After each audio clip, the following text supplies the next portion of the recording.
Hello guys and welcome back to the Toffee Blues, your source for all things Everton. Once again I'm Greg and this is a starting 11 show where I'll give you the latest injury updates and also try and come to a conclusion of what sort of team Ancelotti might go with. Of course this week we have Sheffield Wednesday in the FA Cup and we've also got a fairly long injury list. On one side Calvert-Lewin is fit and can play, and on that same side Doucouré's suspension will not count for the cup, so he can also be picked. It's the Leicester game he'll miss out on, which will be a huge loss for us in that midfield battle. But on the injury side, we've got Luca Dean and Iwobi, who are out, but only for this game. They should be back for Leicester. You've got Alan, who's out, should be back training with the first team next week. Next week is the sort of time frame we've been given, 7 to 10 days. And then on top of that, we've got Nkunku, we've got Delph, and the mystery man Gbamin, all still out, all can't be chosen. That being said, in terms of the actual team, I think we'll go for quite a strong side, and there's two reasons for that. The first is that this FA Cup now is our only route to silverware this season. Of course, we're desperate for it. To get off on the right foot, strong start, make sure we win this game is vital. I know we've got a tough, presumably against Spurs in the next round, but we've got to get through this first. It's a big.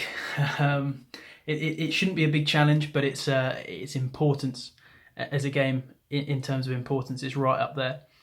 So for that reason, I think it's a strong team. And the other thing is, in a season like this that's so congested, I think a 10-game break like we've had between Wolves and now, and especially having games cancelled, one of them sort of at the last minute, it's a bit of a momentum killer. We build up a good form. For the players not to have played for a while, it makes me wonder, certainly pundits are maybe leaving us out of the conversation when they talk about who's up there. Maybe that's because we haven't played for a while. People have sort of forgotten. There's that short-sightedness, recency bias. Maybe there's a bit of that in the players' brains. They've forgotten how good a form they were in.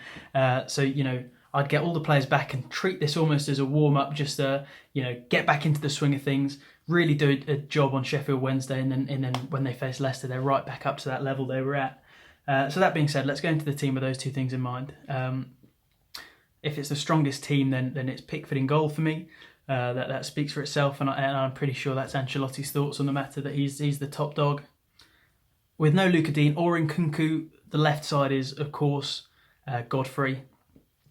Not a problem for me. Quality, with Luca Dean coming back and seeing Godfrey either have to play on the right or at centre back, but sort of being not the chosen player in those positions is sort of sad to see, because he's done nothing badly. He's done nothing to warrant being dropped from the team. He's just a really quality player, and to give him as many minutes as possible is great. And he's a big, maybe at the beginning of the season, people didn't have him in the conversation of our starting centre-back partnership, but he's definitely worked his way in there. But the two centre-backs who will start next to him, I think Michael Keane will be one.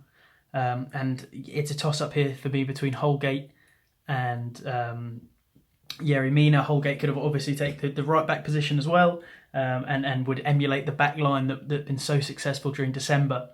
But for me, just because I see him as the player with a bit more stamina, I guess. Mason Holgate as another centre-back, and then Seamus Coleman for me at right-back.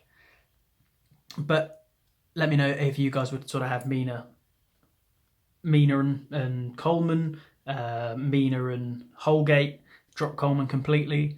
There's a few different ways you could play that back line. I'm still not sure what our strongest back line is. So let me know those sort of two things. What's our strongest back line, and what back line would you go for in this game? Then in front of them, as I said, Doucouré is fit, and I think he's just so crucial to how our midfield operates when it's at its best. So Doucouré is one of them. And then the toss-up is does Gomez or does Tom Davies sit next to them? I think you could probably have a little bit more free license with Gomez there.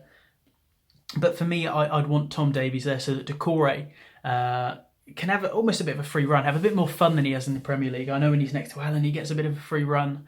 But since Alan's injury, he's sort of had to play a bit more defensively and not hold Tom Davies' hand so much. But, he's not had the... If we're playing Sheffield, Sheffield Wednesday, Doucouré has Davies next to him, as I would play here. I think he's got a bit more free rein to get involved in the attack, and probably adds some legs and some dynamism and some agility and some running to the sort of front of the team, and how that's going to look with Iwobi out. I think Iwobi does a lot of that, does a lot of the legwork for that sort of front formation, especially when Sigurdsson, James, players like that are playing. Calvert-Lewin's been told to stay there. It's sort of him and Iwobi who have to do all the running. So I think Doucouré might have to make up for some of that in the team with Iwobi out.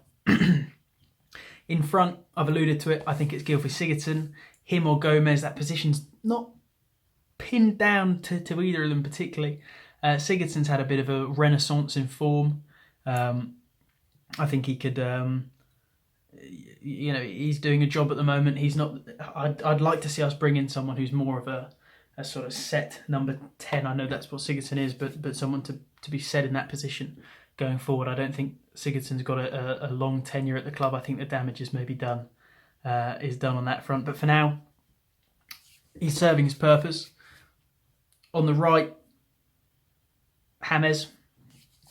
I know people aren't too happy with him out there, or haven't been before, but I can't see that being a huge problem with Sheffield Wednesday. It was sort of against the better opposition who could really attack quickly down that right that it was a problem. We just need the quality, to be honest with you. Calvert-Lewin up top. If he's fit, I'd play him. Tosin obviously played in our last cup game and scored, but for me, I'd like to see Calvert-Lewin get back in. He should be able to bag against Sheffield Wednesday. And I'm not saying he's in a goal drought or a goal dip or a dip in form, but I think without some of the creative influences in the team, we've had less to give him. He's had less scraps to feed on. So I'd like to see him get a few goals here and just really rock it up again in form. On the left-hand side, it's of course Richarlison, for all the reasons I said about needing dynamism, needing running, needing a bit of speed and some graft in the team as well. So that's who I'd play. Pickford, Coleman, Holgate, Keane and Godfrey. I'm aware when I did the back line I went from left to right instead of right to left. That's my bad. But Pickford, Coleman, Holgate, Keane and Godfrey. Davies and Doucouré. Gylfi Sigurdsson, and a front line, of course, of James, Calvert-Lewin and Richarlison. What would you guys say? Am I putting out too strong a team? Do you think these players need more resting?